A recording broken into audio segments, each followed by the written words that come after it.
مفتی کامران شہزاد صاحب، آپ بھی اور آپ کے سامنے بیٹھنے والے جنہیں آپ مفتی صاحب کہتے ہیں، آپ لوگ جہالت کا پلندہ ہیں۔ بند کمرے میں بیٹھ کر ایک کیمرہ رکھ کر آپ لوگ کیا سمجھتے ہو کہ آپ نے پوری دنیا فتح کر لی ہے؟ چشتی رسول کا واقعہ یقیناً کشف المحجوب میں موجود نہیں ہے۔ چشتی رسول اللہ ہے، اس میں کون صحیح ہے؟ انجینئر محمد علی مرزا صحیح ہے یا یہ جو ہے نا بریلوی طبقات ہے یہ صحیح ہے؟ کیونکہ آج کل سوشل میڈیا پہ بہت زیادہ چل رہا ہے یہ۔ دیکھو اس مسئلے پہ انجینئر ٹھیک ہے، بس ختم ہو گئی بات۔ دیکھو اس مسئلے پہ انجینئر ٹھیک ہے، بس ختم ہو گئی بات۔ اگر آپ کو اس کی وکالت کا بڑا شوق ہے اور آپ کا وہ من پسند شخص ہے تو اس کا وکیل بن کے باہر آئیں، اور جو علماء اہل سنت مناظرے کا چیلنج دے رہے ہیں آپ اس کی طرف سے وکیل بن کر مناظرہ کریں۔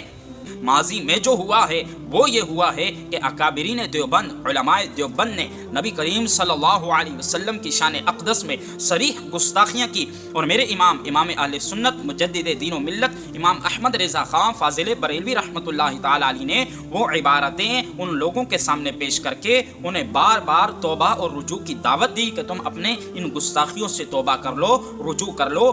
مفتی سید مبشر قادری صاحب کے حکم پر الحمدللہ بندہ ناچیز نے یہ نیت کی ہے کہ انشاءاللہ العزیز اس فتنہ مفتی کامران شہزاد نامی شخص کو بندہ ناچیز بے نقاب کرے گا، اس کی ایک ایک بات کا اسے منہ توڑ جواب دیا جائے گا۔ بسم اللہ الرحمن الرحیم۔ مفتی سید مبشر قادری دید مجدہ ماشاءاللہ سے یوٹیوب پر فتنہ قادیانیت کو بے نقاب کرتے ہیں، اور فتنہ قادیانیت کو جو انہوں نے اپنی ضرب کاری سے نقصان پہنچایا ہے وہ اپنی مثال آپ ہے۔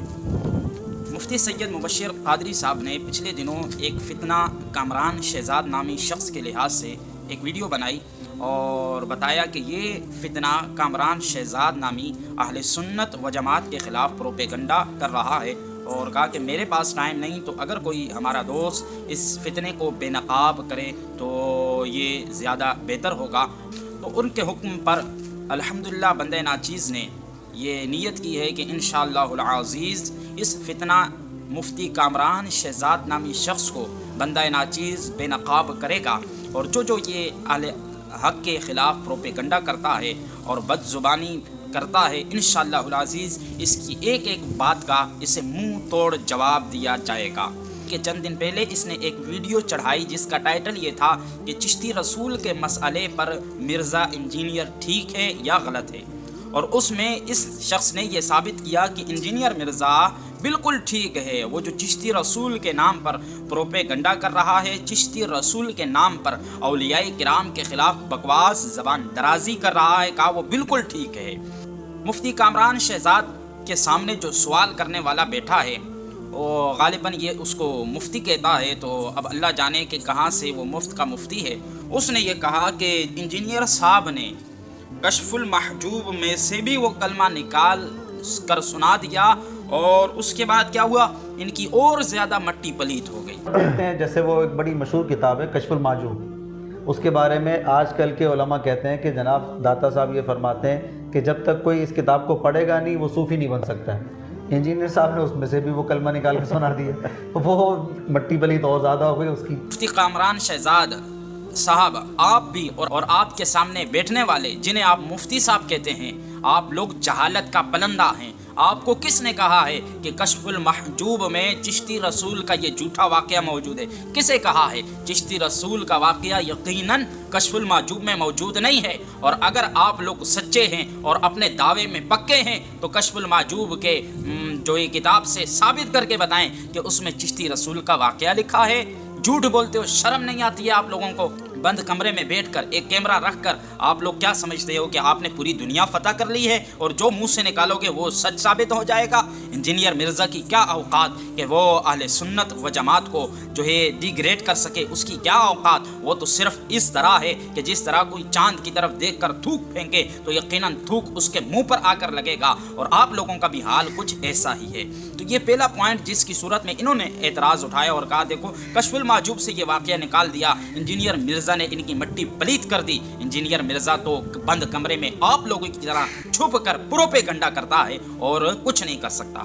پوائنٹ نمبر 2، مفتی کامران شہزاد سے سوال ہوا کہ چشتی رسول کے مسئلے پر انجینئر ٹھیک ہے؟ اس نے کہا ہاں وہ تو بالکل ٹھیک ہے. چشتی رسول اللہ ہے، اس میں کون صحیح ہے؟ انجینئر محمد علی مرزا صحیح ہے یا یہ جو ہے نا بریلوی طبقات ہے یہ صحیح ہے؟ کیونکہ آج کل سوشل میڈیا پہ بہت زیادہ چل رہا ہے یہ. دیکھو اس مسئلے پہ انجینئر ٹھیک ہے، بس ختم ہو گئی بات. دیکھو اس مسئلے پہ انجینئر ٹھیک ہے، بس ختم ہو گئی بات. تو کامران شہزاد صاحب انجینئر مرزا چشتی رسول کے مسئلے پر کیسے ٹھیک ہے؟ اس بات میں ٹھیک ہے کہ معاذ اللہ وہ کہتا ہے کہ اہل سنت یعنی کہتا ہے کہ بریلویوں کا یہ بنیادی عقیدہ ہے، اس بات میں درست ہے، یا اس بات میں وہ درست ہے کہ چشتی رسول کا جھوٹا قصہ لے کر پوری اہل سنت کو، بزرگان دین کو وہ کافر قرار دیتا ہے، کیا اس بات میں ٹھیک ہے؟ اور اگر وہ اس بات میں ٹھیک ہے اور چشتی رسول کے مسئلے میں وہ آپ کو 100% درست لگتا ہے تو وہ مرزا تو بند کمرے میں بیٹھا ہوا ہے. جب اسے اسی مسئلے پر مناظرے کا چیلنج دیا جاتا ہے وہ دم دبا کر بھاگ جاتا ہے. اگر آپ کو اس کی وکالت کا بڑا شوق ہے، آپ کو بڑا وہ پسند ہے اور آپ کا وہ من پسند شخص ہے تو اس کا وکیل بن کے باہر آئیں اور جو علماء اہل سنت مناظرے کا چیلنج دے رہے ہیں آپ اس کی طرف سے وکیل بن کر مناظرہ کریں. تو یقیناً آپ بھی مرزا کی دوسری کاپی ہیں، نہ اس نے باہر آنا ہے نہ آپ نے باہر آنا ہے، وہ بھی بند کمرے میں بیٹھ کر جو منہ میں آتا ہے بکتا جاتا ہے. اور آپ کا بھی کچھ مسئلہ یوں ہی لگ رہا ہے کہ بند کمرے میں بیٹھ کر جو جی میں آیا وہ بکواس کر دی، اور جب کسی نے کہا کہ ہمارے سامنے بیٹھ کر یہ بات ثابت کرو تو پھر کہتے ہم تو مناظرہ نہیں کرتے، ہم تو نہیں بیٹھ سکتے. تیسرے نمبر پر سوال کرنے والے نے کہا کہ بریلوی حضرات کا سب سے زیادہ نفرت اس لیے مرزا سے کرتے ہیں کہ وہ اس طرح کی عبارتیں لا کر اوپن کرتا ہے. سر بریلوی حضرات کا سب سے زیادہ ان کے ساتھ جو ایک طرح سے اگر دیکھا جائے نفرت کا اگر نہ وہ دیکھا جائے وہ ہوتا ہی اسی وجہ سے ہے کہ وہ اس طریقے کی عبارتیں وہ لا کے اوپن کر رہے ہوتے ہیں اور پھر وہ سر اس وجہ سے پھر وہ سب کو برا بھلا بھی کہہ رہے ہوتے ہیں. سر وہ اتنے بڑے بڑے نام ہیں.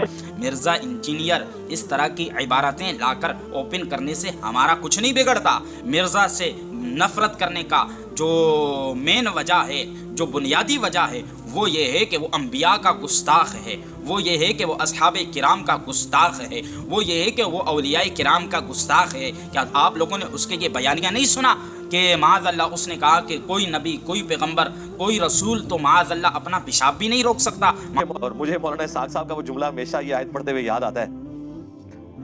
بعض اوقات تو وہ فی البدی ایسے جملے بولتے تھے جاندار. ایک گفتگو میں انہوں نے فرمایا کہ بھئی جب توحید بیان ہوگی تو گستاخی تو آٹومیٹکلی ہو جائے گی، کیونکہ توحید کا مطلب یہ ہے کہ اللہ کے سوا کوئی پیغمبر، کوئی فرشتہ، کوئی بزرگ، کوئی بابا، شاہی کوئی نہیں. توحید کا تو مطلب ہی یہی ہے کہ کوئی انسان اپنا پیشاب بھی نہیں روک سکتا، خواہ وہ پیغمبر ہو یا عام انسان ہو. معاذ اللہ کہا کہ نبی تو کوئی شے ہی نہیں ہے. معاذ اللہ اصحاب کرام علیہم رضوان کے لحاظ سے کہا وہ کوئی شے ہی نہیں ہے. معاذ اللہ امام حسن رضی اللہ تعالی عنہ کے لحاظ سے کہا وہ کوئی شے ہی نہیں ہے. اللہ اکبر امیر معاویہ رضی اللہ تعالی عنہ کے لحاظ سے کہا وہ کوئی شے ہی نہیں ہے. کیا آپ لوگوں نے اس کا بیان نہیں سنا؟ اگر سنا ہے پھر بھی یہ کہہ رہے ہو کہ اہل سنت اس لیے بغض رکھتے ہیں کہ وہ اس طرح کی عبارات لاتا ہے تو تف ہے آپ لوگوں پر. مرزا ایک نمبر کا گستاخ ہے. مرزا اللہ کا بھی گستاخ ہے، رسول اللہ کا بھی گستاخ ہے. اس لیے ہم اس سے بغض رکھتے ہیں، اس سے نفرت کرتے ہیں اور اس کی گندگی کو لوگوں کے سامنے بیان کرتے ہیں، اسے بے نقاب کرتے ہیں. یہ وجہ ہے. تو کامران شہزاد صاحب نے چشتی رسول کے مسئلے پر مرزا کو 100% درست کہتے ہوئے ایک یہ بھی اپنا شوشہ چھوڑا. کہا دیکھو جیسی کرنی ویسی برنی. پہلے ایسے ہی تو ہوا ہے کہ کتابیں نکال کے ایک ایک لائن اور عبارت پکڑ کر گستاخیوں اور کفر کے فتوے لگائے. ماضی میں یہی تو ہوا ہے. اچھا کامران شہزاد صاحب کہاں ہوا ہے ماضی میں؟ کس نے کیا ہے؟ تو ثبوت دیتے ہوئے کہنے لگے دیکھو نا اشرف علی تھانوی فلاں کتاب میں یہ عبارت لکھی اس لیے یہ گستاخی ہے، وہ گستاخ ہے. کہا دیکھو نا ماضی میں یوں کہا گیا ہے.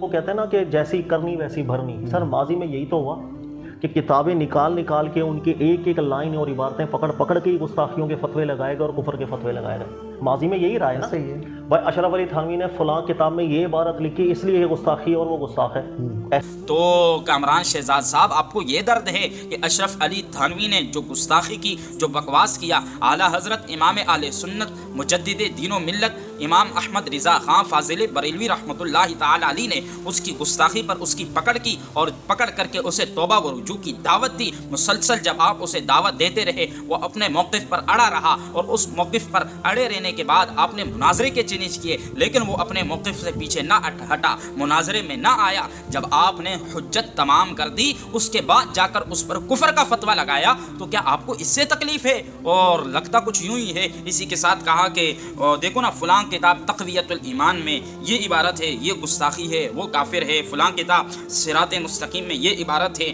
یہ گستاخی ہے تو کافر ہے، تحذیر الناس میں یہ عبارت ہے تو کافر ہے. کہا ماضی میں یہی تو ہوا ہے. فلاں کتاب صراط مستقیم کے اندر یہ ایک عبارت ہے تو کافر ہوا، تحذیر الناس کے اندر یہ ایک عبارت ہے، دیکھو مل گئی تم گستاخ ہو، تمہاری کتابوں میں گالیاں ہیں. سر ماضی میں یہی ہوا. تو کامران شہزاد صاحب، آپ کے علم کے لیے، آپ کے نالج کے لیے یہ میں آپ کو بتا دوں، ماضی میں مرزا کی طرح نہیں ہوا ہے. مرزا تو ایک جھوٹ کا پلندہ ہے، مرزا تو ایک جاہل ہے. ماضی میں جو ہوا ہے وہ یہ ہوا ہے کہ اکابرین دیوبند، علماء دیوبند نے نبی کریم صلی اللہ علیہ وسلم کی شان اقدس میں صریح گستاخیاں کی، اور میرے امام اہل سنت مجدد دین و ملت امام احمد رضا خان فاضل بریلوی رحمۃ اللہ تعالی علیہ نے وہ عبارتیں ان لوگوں کے سامنے پیش کر کے انہیں بار بار توبہ اور رجوع کی دعوت دی کہ تم اپنے ان گستاخیوں سے توبہ کر لو، رجوع کر لو. یہ سینکڑوں سال کا عرصہ اس میں گزرا اور انہیں ان عبارات پر توبہ و رجوع کا کہا، لیکن جب انہوں نے توبہ و رجوع نہیں کی، اس میں سینکڑوں سال گزر گئے. آپ نے ان کو ان کی گستاخیوں کے خلاف دلائل دے کر بتایا کہ یہ گستاخیاں ہیں، مناظرے کے چیلنج کیے، وہ لوگ بھاگتے رہے، اور جب اتمام حجت کر لی کسی صورت میں بھی وہ اپنی گستاخیوں سے پیچھے ہٹنے کے لیے تیار نہ ہوئے، تو اس کے بعد جا کر ان پر فتویٰ لگا. اور تقویت الایمان صراط مستقیم کی جب بات آپ کر رہے تھے تو تقویت الایمان کے مصنف، صراط مستقیم کے مصنف اسماعیل دہلوی پر اعلیٰ حضرت نے فتویٰ نہیں لگایا، ان کی عبارات پر فتویٰ لگایا. اسماعیل دہلوی کو اس لیے انہوں نے چھوٹ دی کہ اس کے لحاظ سے یہ مشہور ہو گیا تھا کہ اس نے مرنے سے پہلے توبہ کر لی، تو لہٰذا اعلیٰ حضرت نے تکفیر کا چونکہ مسئلہ تھا تو تکفیر کے مسئلے میں کفر کا فتویٰ لگاتے ہوئے، احتیاط کرتے ہوئے اسے چھوٹ دی کہ اس نے توبہ کر لی، لہٰذا میں اس کے پر کفر کا فتویٰ نہیں لگاتا. لیکن جو اس نے تقویت الایمان اور صراط مستقیم یا اس کے علاوہ دیگر کتب میں جو اس نے گستاخیاں کی، اعلیٰ حضرت وید مجدہ نے اس پر کفر کا فتویٰ لگایا. تو شاید آپ کی جو یادداشت ہے یا آپ کی جو ماضی کی جو ہسٹری ہے وہ کافی کمزور ہے. مرزا تو بھاگتا ہے، مرزا تو پروپیگنڈا کر کے ایک دن اتوار کے دن اپنے اکیڈمی میں بیٹھ کر بند کمرے اور کیمرے کے سامنے بیٹھ کر پروپیگنڈا کر کے شوشے چھوڑ کر دم دبا کر بھاگ جاتا ہے. اور امام اہل سنت نے جن کی گستاخیاں ثابت کی سر میدان اور ان کے گھروں میں جا کر انہیں کہا کہ مجھ سے مناظرہ کرو، لیکن جب وہ بھاگتے رہے، مسلسل پیچھے ہٹتے رہے، آخرکار اعلیٰ حضرت نے ان پر کفر کا فتویٰ لگایا. تو یہ انشاءاللہ العزیز کچھ کامران شہزاد کو بے نقاب کرنے کے لیے ہم نے چیزیں واضح کی، اور آئندہ سے انشاءاللہ جو ہے ایک سیریز کے طور پر ہم کامران شہزاد کی جہالتوں کو بے نقاب کریں گے، اور جو اس نے اہل سنت و جماعت کے خلاف پروپیگنڈا کیا ہے، اور بالخصوص فتاوی رضویہ کے لحاظ سے جو وہ بکواس کرتا ہے اور اپنی جہالت کا اظہار کرتا ہے، اس کو انشاءاللہ العزیز ہم بے نقاب کریں گے.